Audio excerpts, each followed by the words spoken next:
G'day guys, GT5Man21 here, and if you thought Max Chilton's signing to F1 next year was a big shocker in terms of his age, then you'll be wrong in terms of what's been going on in the silly season this morning, because this is a bigger shock, and I mean bigger shock. I believe this is a bigger shock than 2012 when Lewis Hamilton announced he was leaving McLaren for Mercedes. This is a bigger shock, because just this morning, for those of you who do not know, you'll be quite shocked to know about this, but 4 times world champion Sebastian Vettel will be leaving Red Bull at the end of the season, and is more likely going to be joining the red Ferrari team, to partner more likely to be Kimi Räikkönen, so that means that Fernando Alonso will be out the seat. Now, the thing about Ferrari is that it's apparently 99% done. The 1% that's left to make it 100% complete and confirm is for Ferrari to speak out and say they have signed for Sebastian Vettel, because they haven't said anything yet. The only people that have said it are the media and Christian Horner. They're the 99%. And from the way that Sebastian Vettel was talking and Fernando Alonso, it seems that it is 99%. So this has left Fernando Alonso in a big problem, but it probably won't be, because there's rumours going on that because Sebastian Vettel has left the team, will be leaving Red Bull and joining Ferrari, Fernando Alonso will either be going to McLaren or be taking a year sabbatical. And that's probably going to put Jenson Button in a lot more pressure as well, or even Kevin Magnussen, because one of them will probably have to end up taking the seat to partner up with Fernando Alonso. So, what do I think of this? Well, I'm a bit 50-50 on this one. Now, if you know me from the past, I used to be a big hater of Sebastian Vettel. Back in 2012 and 2013, I gathered that reputation of being the most hated Sebastian Vettel. The hater of Sebastian Vettel, you could say. But since this year, the reason why I never liked him as much was because the fact that I didn't like his personality that well, and the fact that he seemed to be a show-off whenever he seemed to be winning. So, yeah, that's why. And his personality let himself down when he was calling the fans jealous and all that lot, and Multi-21 didn't help his reputation that well. But since 2014, he has shown his personality. Since he's become a dad, he has become a better person, and I have started respecting the guy, because I think he is a good driver and he's well talented, and, you know, who knows, maybe he'll probably equal Fangio one day. But this is not enough talking about that. Basically, Sebastian Vettel is leaving Red Bull now, possibly more likely going to be Ferrari, because as we know, apparently it's been around for a long time now that when Sebastian Vettel leaves Red Bull, it was apparent that he would end up going to Ferrari straight afterwards. Now, what do I think of this? Like I said, well, I'm a bit 50-50. Like I said, one side thinks positive, the other side thinks negative. Let's start off with the negative, and then we'll go to the positive. So the negative points about this is that, let's think about it. Ferrari over the last few years have not developed a championship-winning car, especially for Fernando Alonso, and that's because, a reason because it's now got to a point that Fernando has lost faith in the team and has decided that he's going to leave at the end of the season. I can't officially confirm that. If you want to have a look at it, then go on BBC Sport, because it says it itself. Or Sky Sports if you want. But negative because of the fact that Ferrari they've not won a championship for the last few years, and this year they are particularly struggling, mainly because of the new regulation changes and the fact that they've probably got one of the slowest engines on the grid. Well, they have got the slowest engine on the grid, and it's apparently worse than Renault now.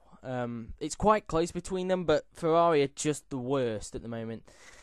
And bringing Sebastian Vettel along probably wouldn't make a difference in some cases, because yes, okay, Sebastian might do what Fernando does and just drag the team forward, but what's that going to do in terms of what Fernando's been doing? Because Fernando has brought the team forward this year. He's been the only one that's getting the good points, but he's not been consistently on the podium that well. He's not been on the podium since Hungary, which is quite bad, to be honest. So what's this going to mean for Sebastian Vettel if he has to lead the team forward? And you've got Kimi Räikkönen, who's currently not doing well this year, still not performing that well. Who knows, really? But on the positive side, if you look at it, this could be a good move at the end of the day. Because if you think about it, when we said that there's two things. When Lewis Hamilton announced that he was going to leave McLaren to Mercedes, we all thought that was a stupid mistake and that he was going to struggle. But when it got to 2013, it actually turned out that Mercedes were actually fighting for wins and they were doing well. It was Lewis's previous team, McLaren, that was struggling. So clearly, we could just say, that he's going to do bad this next year, Sebastian. But if you think about it, think of Lewis Hamilton. We all thought he was going to do bad when he was at Mercedes in 2013, but look what he ended up doing. He ended up finishing 4th and getting a win and challenging at the front and getting a lot of pole positions. So, think about it. This move could be actually good for Sebastian Vettel. Plus, I've also noticed this as well, because if you didn't know, I think it was like last week or a couple of weeks ago, Ferrari announced that they were shifting their focus to next year's car. Now, what this indicates is basically, I've noticed something. Whenever they've actually said that, because the last time they've actually said they're focusing on next year's car was back in 2011, and whenever they've said that, next year's car has always ended up challenging for the championship.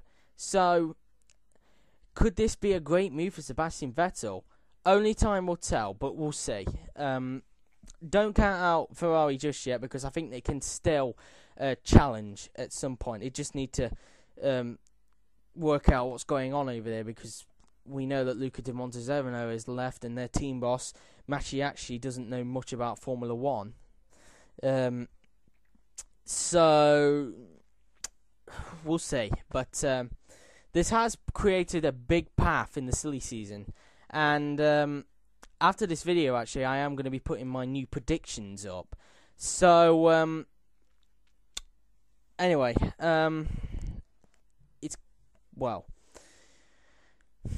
it's kind of opened a big gap in terms of the silly season, because we've got drivers going elsewhere now, which a lot of us thought that it wouldn't be changed as much, but clearly it's going to be changed a lot because of what we've just heard this morning. And that's left a lot of problems to try and tie a knot on, because it looks like Vettel's on his way to Ferrari, and he's looking like he's going to be replacing Fernando Alonso. Alonso looks like he's going to be at McLaren, but the question now is who will be his teammate at McLaren if he ends up going. Rumours are saying that Jenson Button will end up retiring at the end of the season because of it, and McLaren will invest in Kevin Magnussen instead.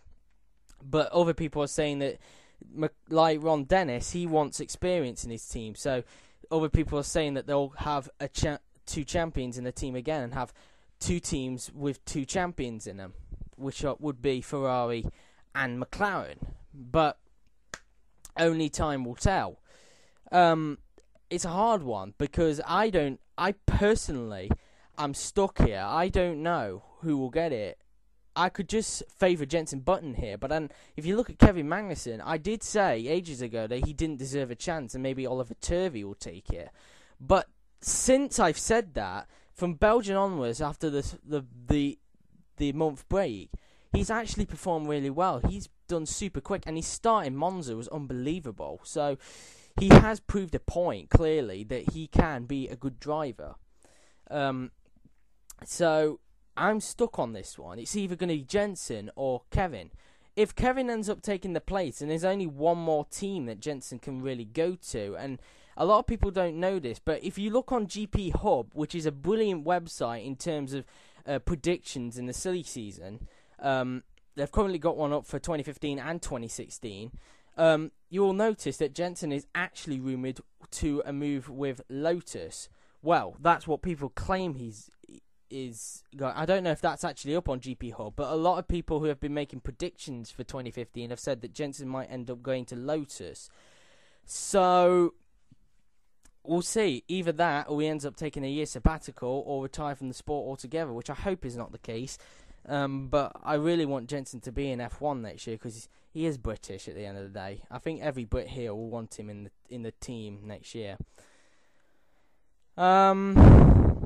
But yeah, that's left the big hole. Now, before I leave, a lot of people will probably want to know at this point who is Sebastian Vettel's replacement, and that is Daniel Kvyat.